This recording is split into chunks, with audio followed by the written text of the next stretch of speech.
사도행전 2장 23절부터 32절까지 신약 189쪽에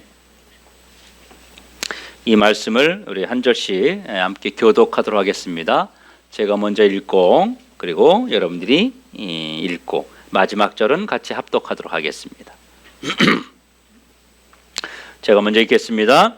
그가 하나님께서 정하신 뜻과 미리 아신 대로 내준 바 되었거늘 너희가 법 없는 자들의 손을 빌려 못 박아 죽였으나 하나님께서 그 사망의 무금에서 풀어 살리셨으니 이는 그가 사망에 매여 있을 수 없습니다. 다윗이 그를 가리켜 이르되 내가 항상 내 앞에 계신 주를 배웠으며 나로 요동하지 않게 하기 위하여 그가 내 우편에 계시도다.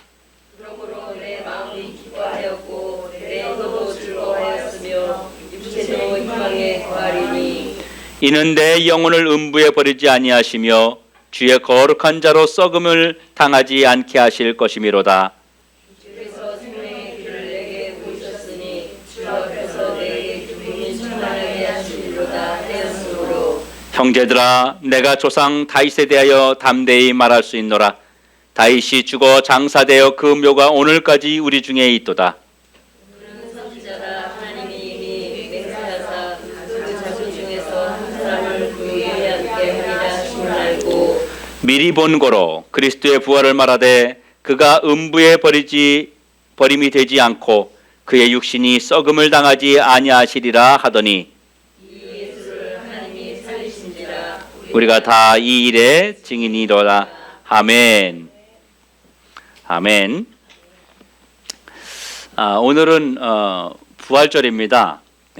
예수님이 부활하신 그 부활의 사실이 없다면 우리들은 정말 신앙생활하는 것은 아무것도 아닙니다. 부활이 있기 때문에 우리의 그 산 소망이 있는 것이고 우리가 영생이라고 하는 그 기쁨과 소망을 가지고 살아갈 수 있는 것입니다. 우리 옆에 계신 분하고 인사 한번 하죠. 예수님 부활하셨습니다. 예수님 부활하셨습니다. 자, 잘 오셨습니다. 오늘 말씀의 제목은 부활을 무엇으로 증명할 수 있나라고 하는 제목으로 우리 하나님 말씀을 함께 듣도록 하겠습니다. 여러분 우리가 잘 아는 대로 사도행전 2장은 베드로의 오순절 설교입니다.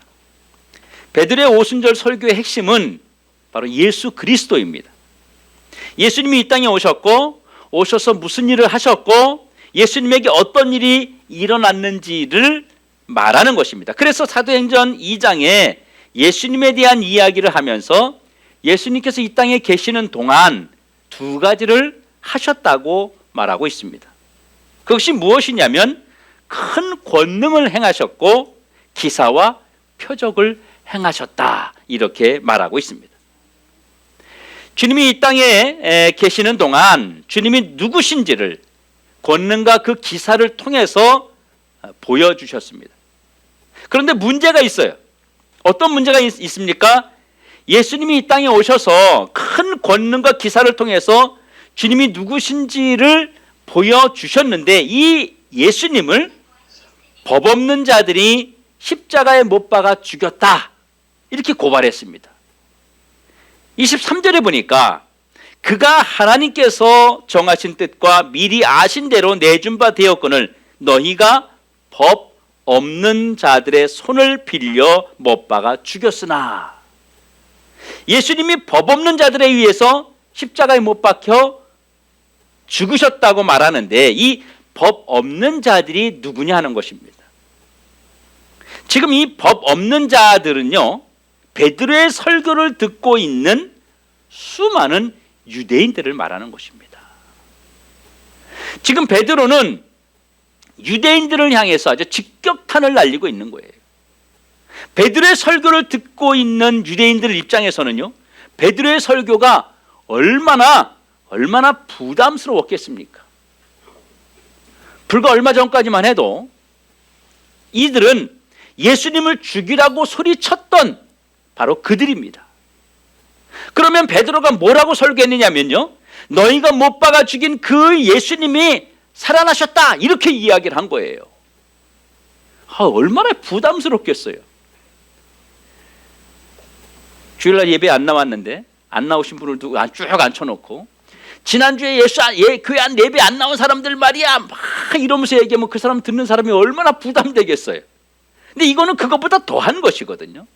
더 정확하게 뭐라고 말했냐면 하나님께서 그를 살리셨다 이렇게 얘기를 한 거예요. 이 말을 듣는 유대인들에게는요 정말 큰 충격이 아닐 수 없었습니다.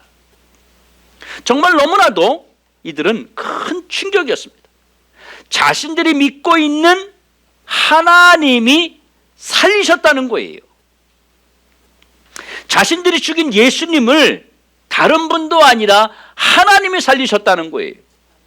그러니 얼마나 충격이겠습니까? 예? 그리고 자신들의 눈으로 분명히 예수님이 죽는 것을 보았거든요. 예수님이 얼마나 처참하게 죽었는지 그들이 다 두 눈으로 똑바로 눈을 뜨고 본 증인들이란 말이에요.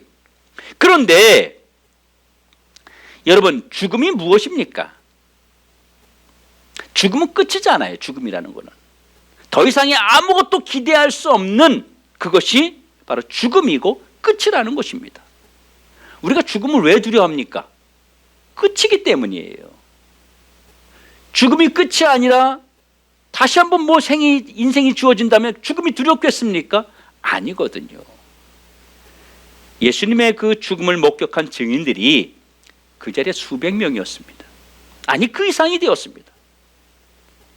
그들이 예수님을 십자가에 못 박으러 소리쳤기 때문에 그 많은 사람들이 예수님이 처형되는 마지막 순간까지 그들은 지켜보았어요. 그런데 그 예수가 다시 살아났다? 여러분, 이거 믿을 수 있는 일입니까? 이거 누가 믿을 수 있겠습니까? 아무도 믿지 못하는 거예요. 우리가 죽음을 피하려고 합니다. 죽음은 끝이기 때문에 피하려고 하는 거예요. 죽음은 더 이상 아무것도 기대할 수 없기 때문이죠. 그래서 우리가 슬퍼하고 애통해하는 것입니다. 그런데 분명히 예수님의 죽음을 목격한 사람들인데 예수님이 살아났다고 하니까 이들이 지금 베드로의 설교를 어떻게 받아들였겠습니까? 얼마나 당황스러웠겠습니까? 여러분, 죽은 사람이 살아났다고 하는 이 이야기가 얼마나 믿기 힘든 말인지 여러분 아시죠? 이것은 죽은 사람이 살아나는 것을 눈으로 직접 보고서도 믿지 못하는 일이잖아요. 죽은 사람이 살아난 걸 내 눈으로 보고서도 우리는 확실히 못 믿잖아요. 혹시 덜 죽었었는데 저게 우리가 죽었다고 착각한 거 아니야? 이런 거 하고 그런 이야기들 있잖아요. 분명히 죽었는데 나중에 장례식 때 보니까 살아났다. 이런 얘기들 우리가 보지 못했지만 듣잖아요. 그럼 뭔 생각을 해요? 완전히 죽은 게 아니고 생명이 약간 붙어 있었는데 죽은 줄 알고 있다가 이게 관을 움직이면서 충격에 의해서 깨달았다 이렇게 생각을 하잖아요. 우리가 실제 우리가 보고서도 듣고서도 우리는 믿어지지 않는 것이 바로 죽음이라고 하는 것입니다. 베드로가 예수님이 죽었다 하는 말과 다시 살아났다 하는 말을 했을 때 군중들은 예수님을 죽인 것처럼 베드로를 죽일 수도 있었습니다. 사람들이 베드로를 거짓말쟁이 혹은 무리를 선동하는 자로 고발할 수도 있는 상황이거든요. 사람들은요, 객관적으로 납득할 만한 사실들만 우리는 믿으려고 합니다. 예수님의 부활은 99%도 믿을 수 없지만 단 1%도 믿을 수 없는 것이 바로 예수님의 부활 소식이었습니다. 그냥 죽은 것도 아니고 수없이 매를 맞아 죽고 십자가에 매달아서 죽고 그리고 고개가 떨어지고 그리고 나서 3일이 지난 후에나 부활했다는 사실을 사람들이 어떻게 믿을 수 있겠느냐는 것이죠. 그런데 베드로는 오늘 본문 24절에 보니까 하나님께서 그를 사망의 고통에서 풀어 살리셨으니 이는 그가 사망에 매여 있을 수 없음이로라. 사망에 매여 있지 아니하고 사망에서 풀어 살아나셨다 이렇게 말하는 거예요. 베드로가 예수님의 부활을 계속 이야기하는 이유가 무엇일까요? 베드로도 지금 사실은 이런 말하는 자체가 굉장히 위험한 상황입니다.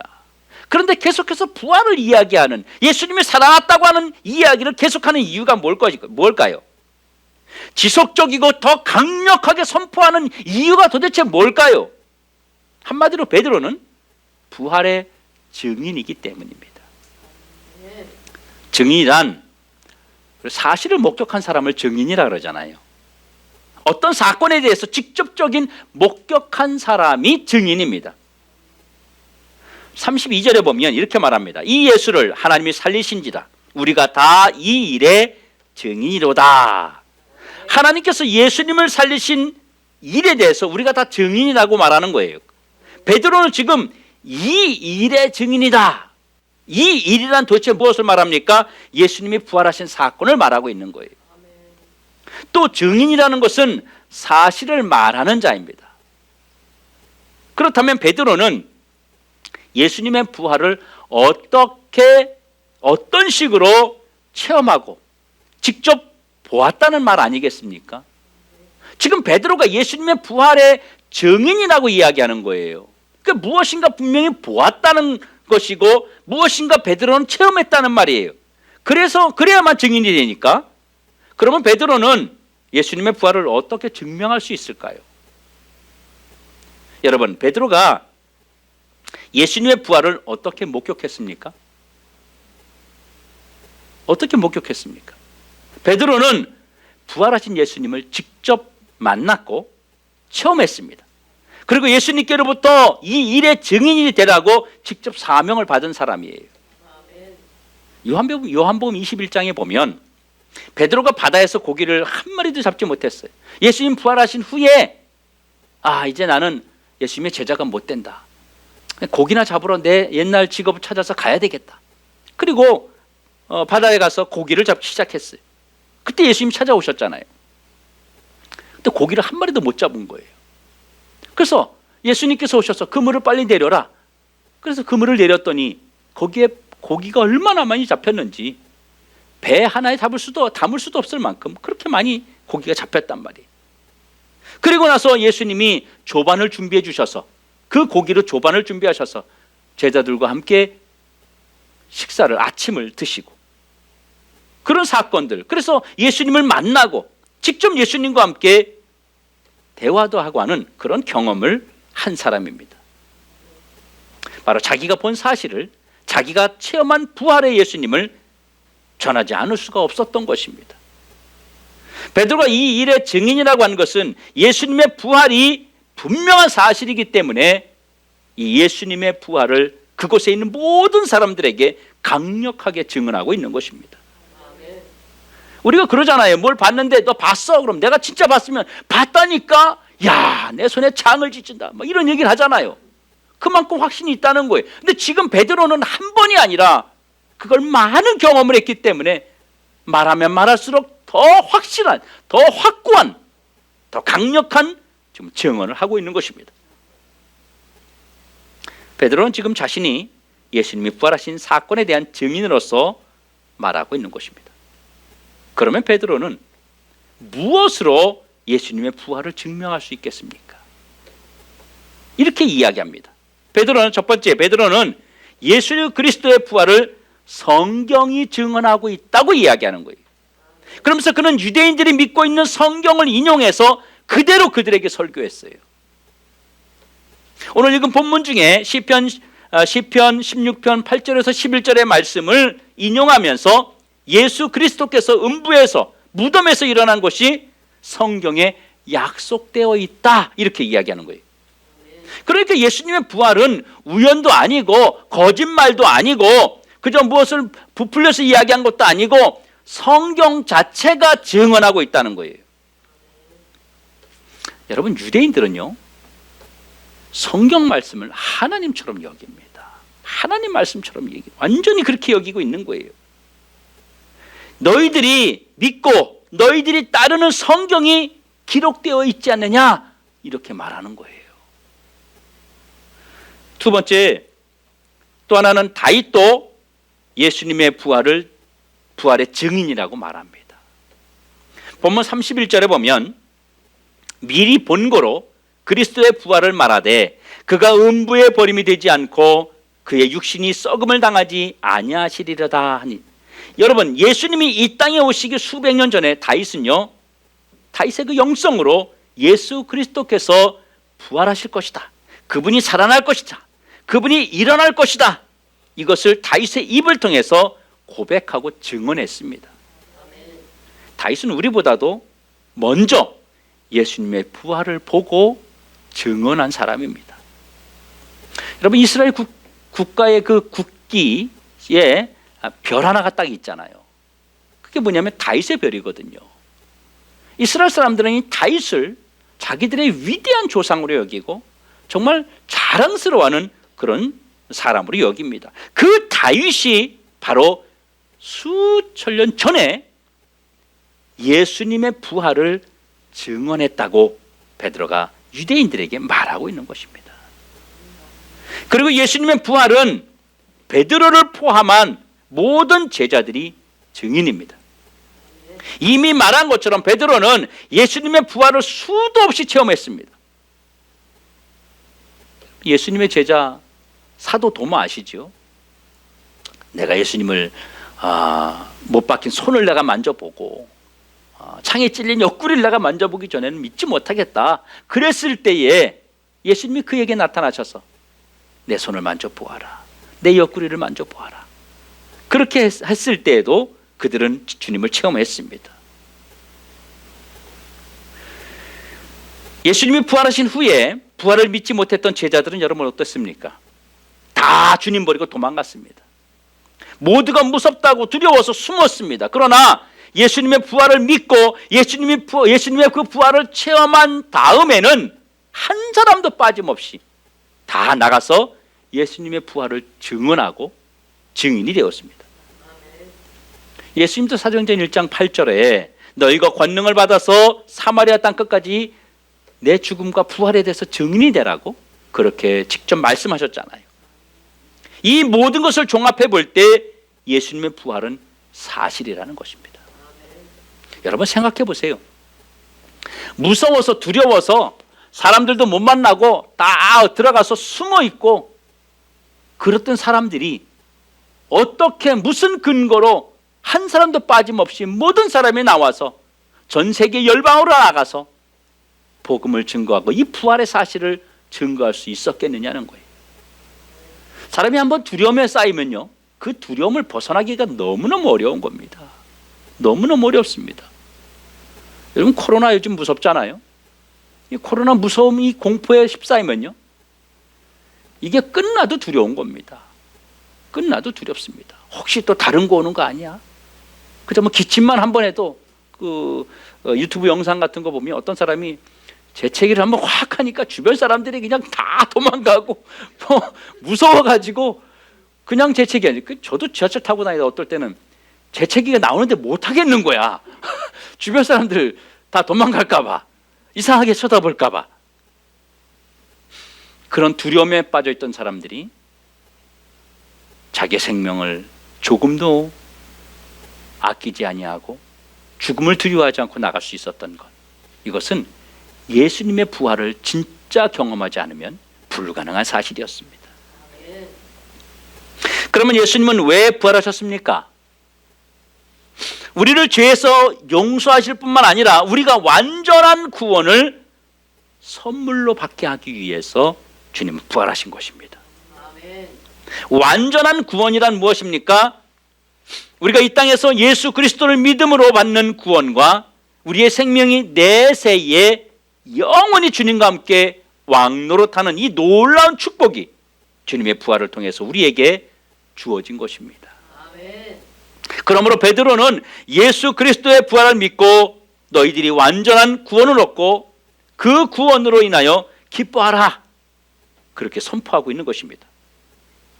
여러분, 부활 신앙이 없으면 죄사함의 확신, 구원의 확신, 삶의 기쁨, 이런 것들은 우리에게 다가오지 않습니다. 사랑하는 성도 여러분, 여러분은 어떻습니까? 여러분은 예수 그리스도의 부활을 믿습니까? 죽은 자의 부활을 받아들이는 것이 여러분 쉬운 일입니까? 쉽지 않습니다. 기독교인들 대상으로 조사를 했대요. 예수님을 믿는 사람들 중에서 예수님의 부활을 믿는 사람들이 얼마나 되냐 조사해 보니까 50% 정도라고 합니다. 그러니까 전체 성도의 절반은 예수님의 부활을 잘 못 믿는 거예요. 그러니까 예수님의 부활을 믿으세요? 그러면 아멘이라고 말을 하지만 그들의 실제 부활신앙, 실제 자신도 부활하고 영생한다는 부분에 대해서는 약간의 의문점을 가지고 있다고 하는 것입니다. 우리 더드림교회 성도들은 모두가 부활에 그 확실한 믿음이 있기를 주님의 이름으로 축원합니다. 아멘. 여러분 어떻습니까? 부활, 죽음에 대해서 다시 사신 예수님, 부활을 통해서 내가 다시 영원히 산다고 하는 부분은 이 부활신앙, 그 부활신앙이 있느냐 이겁니다. 찬송가 가사처럼 예수 다시 사셨네, 이것이 아니라 그 부활을 진짜 믿어야 주님의 부활이 고백되는 것이고 그 부활의 고백이 내 신앙으로 연결되는 것입니다. 아멘. 우리가 죽음, 부활 이것을 받아들이는 것이 어렵잖아요. 정말 어렵잖아요. 누가 와서 논리적으로 네가 한번 증명해봐라, 진짜 그럴 수 있다고 생각하냐, 막 이렇게 들이대면 참 뭐라 말할 수 없거든요. 확실하게 진짜 부활하셨다니까 막 이렇게 이야기하기가 참 어려운 부분이 사실입니다. 그래서 우리가 오늘 확신이 필요합니다. 부활신앙의 증거들이 있지 않겠습니까? 부활신앙을 가진 사람들, 부활을 받아들이고 믿는 자들의 부활의 증거가 있다고 하는 거예요. 첫 번째 부활의 증거는 구원의 확신입니다. 구원의 확신이라는 게 뭐예요? 예수님이 내 죄를 사하시려고 십자가에서 죽으시고 부활하심을 믿는 것입니다. 이것이 바로 구원의 확신입니다. 이 구원의 확신을 가진 자들은 절대 신앙을 버리지 않아요. 절대 버릴 수가 없습니다. 아니, 버릴 수가 없는 거예요. 왜요? 부활하신 예수님이 그 안에 살아있기 때문에 우리는 그것을, 신앙을 버릴 수 없습니다. 바울이 이렇게 표현했습니다. 우리 자막을 같이 볼까요? 갈라디아서 2장 20절에 같이 한번 읽습니다. 시작. 내가 그리스도와 함께 십자가에 못 박혔나니 그런즉 이제는 내가 사는 것이 아니요 오직 내 안에 그리스도께서 사시는 것이라. 이제 내가 육체 가운데 사는 것은 나를 사랑하사 나를 위하여 자기 자신을 버리신 하나님의 아들을 믿는 믿음 안에 사는 것이라. 예수님이 십자가에서 죽을 때 나도 죽었다. 그런데 지금 내가 왜 살아 있을 수 있느냐? 그 십자가에서 죽으시고 부활하신 예수가 내 안에 살아있다. 그래서 지금 내가 살아있는 것이다. 이게 바로 구원의 확신입니다. 그게 부활의 신앙이에요. 우리 주님이 십자가에서 분명히 죽었습니다. 내가 주님과 함께 또한 죽었습니다. 그런데 그 죽으신 예수님이 부활하신 것을 믿을 수밖에 없는 것은 내 안에 살아계신 예수님을 믿기 때문입니다. 여러분, 사람들에게 진짜 예수님이 부활했냐? 너 증명할 수 있냐? 이렇게 말하지만 우리가 그 부활신앙을 가질 수 있는 것은 뭐냐면 내 삶과 내 마음속에 확신이 있기 때문이에요. 내 삶을 통해서 주님이 함께 하시는 것을 내가 경험했기 때문이에요. 남들은 우연이라고 말하지만 어떻게 이게 우연일 수 있을까 하는 그런 마음들이 내 속에 들고 있고 주님이 나를 부르시고 있다고 하는 그 확신이 무엇인가를 증명할 수 없지만 내 마음속에 살아있다고 하는 것입니다. 두 번째 부활의 증거는 내세신앙, 천국신앙이라는 것입니다. 내세신앙이라는 것이 무엇이냐면요, 죽음을 두려워하지 않는 것입니다. 이게 내세신앙이에요. 여러분, 천국신앙, 내세신앙의 저울에 나를 한번 올려놓아 보세요. 죽음의 그림자가 내 속에 들어왔을 때 두려움이 오고 공포가 오고 죽기 싫다, 죽음이 무섭다, 그러면 그것은요 부활신앙이 없는 것입니다.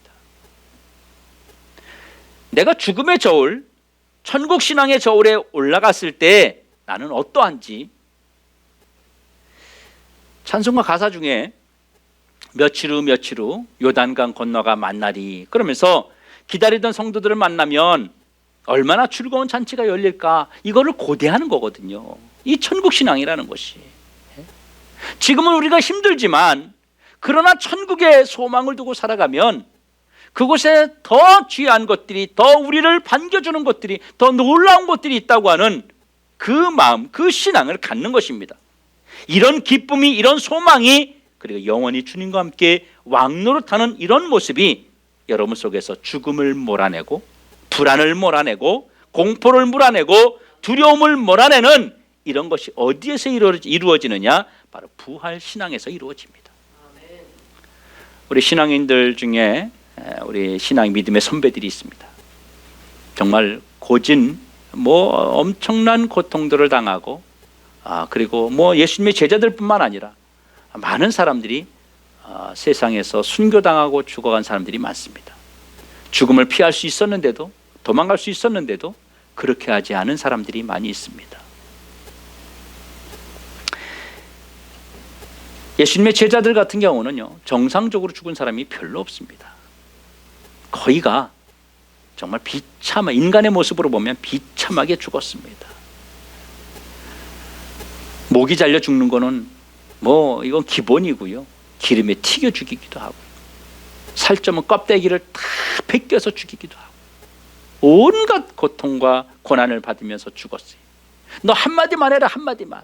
예수 안 믿겠다고 한마디만 해라. 예수 부활 안 했다고 한마디만 해라. 그럼 살려줄게. 그런데도 내가 그렇게 말할 수 없다. 왜? 증인이고 본인이 경험하고 체험하고 봤기 때문이에요. 그게 불가능한 것입니다. 그래서 그들에게는 그 뒤에 뭐가 있다고 생각했기 때문이에요. 바로 천국이 있다고 생각했기 때문입니다. 부활신앙을 가지고 있었다고 하는 것이.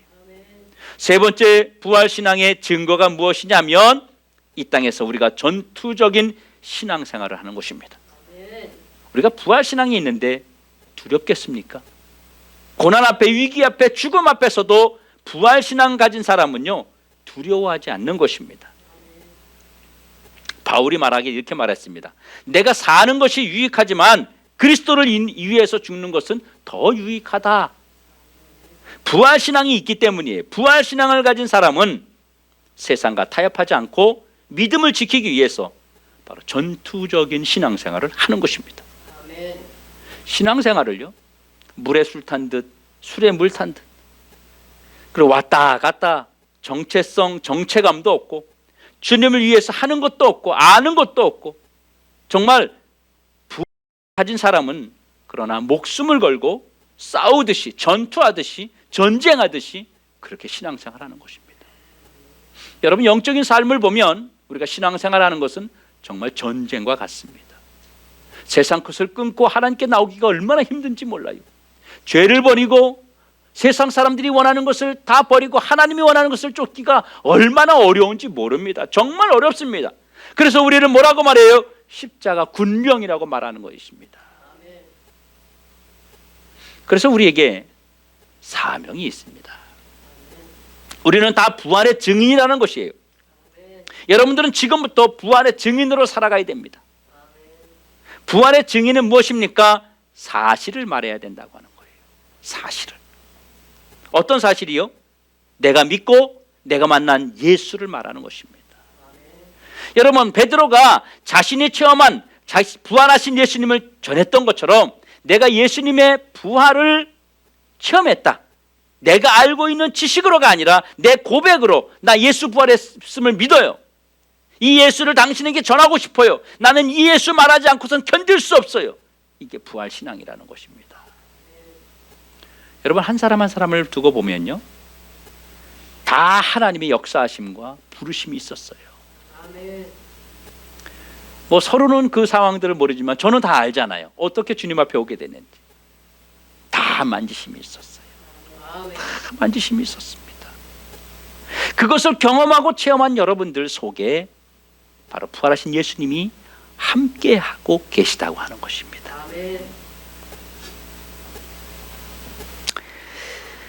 또 부활의 증인이 무엇입니까?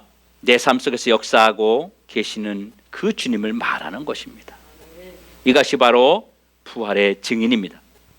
성경에 나타난 부활의 사건들을 우리가 믿고 또 성경에 나타난 부활의 사건들을 통해서 우리가 주님을 처음 깨닫지만 시간이 가고 우리가 신앙생활을 계속하다 보면 내 속에서 역사하시는 주님을 만나게 됩니다. 만나게 됩니다. 내 삶 속에서 역사하시는 주님을 만나게 되고요, 나와 함께 동행하시는 그 주님을 우리는 만나게 됩니다. 여러분, 또 누가 증인입니까? 바로 내가 부활의 증인입니다. 우리가 살아가면서 내 삶 속에서 역사하시는 주님을 체험하고 경험한 내가 부활하신 예수님의 증인이 되는 것입니다. 이 사실을 증거해야 되는 것입니다. 하나님은 우리가 예수 그리스도의 부활을 증거할 때 우리에게 큰 권능과 기사를 주십니다. 쉽게 말하면 하나님이 나를 사용하시는 증거들을 주신다는 거예요. 증거들을. 하나님이 나를 부활의 증인으로 사용하기 위해서 권능과 기사를 주십니다. 여러분, 사도 바울이요, 부활의 예수님을 전하고 설교할 때에 졸다가 떨어져 죽은 유두구라는 사람이 있었습니다. 근데 바울이 가서 기도해 주므로 죽은 사람이 부활했잖아요. 사도행전 9장 36절 이하에 보면 베드로가 주님을 위해서 살다가 죽은 그 도르가를 또 부활시킨 사건이 나타납니다.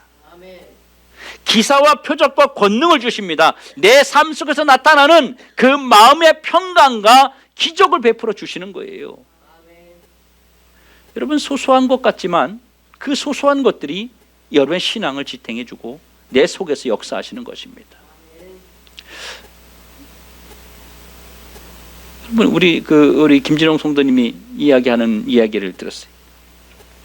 교회 가면 나와, 열심히 나와. 그러면서 마음도 편하고 너무 좋아. 교회 나오면 마음도 편하고 너무 좋아. 이건 경험하는 거거든요. 내 마음속에 살아계신 주님을 체험하는 것입니다. 바로 그 증인이 되기 위해서 하나씩 전진해 나가는 모습이라는 것입니다. 사랑하는 성도 여러분, 부활의 예수를 전하는 것이 복음입니다. 우리가 오늘 부활의 주님을 바라보고 부활절 예배를 드리고 있습니다. 특별히 힘들고 어지러울 때입니다. 이럴 때 부활의 증인이 될 때에 부활 신앙을 통해서 우리 더드림교회 모든 성도들이 우리 다시 한번 무장하고 다시 한번 재정비하고 다시 한번 일어서야 됩니다. 다시 한번 교회가, 우리 성도들이 부활 신앙으로 어둠과 그 병마를 물리치고 새롭게 복음 운동으로 나아가는 기회가 되길 주님의 이름으로 축원합니다.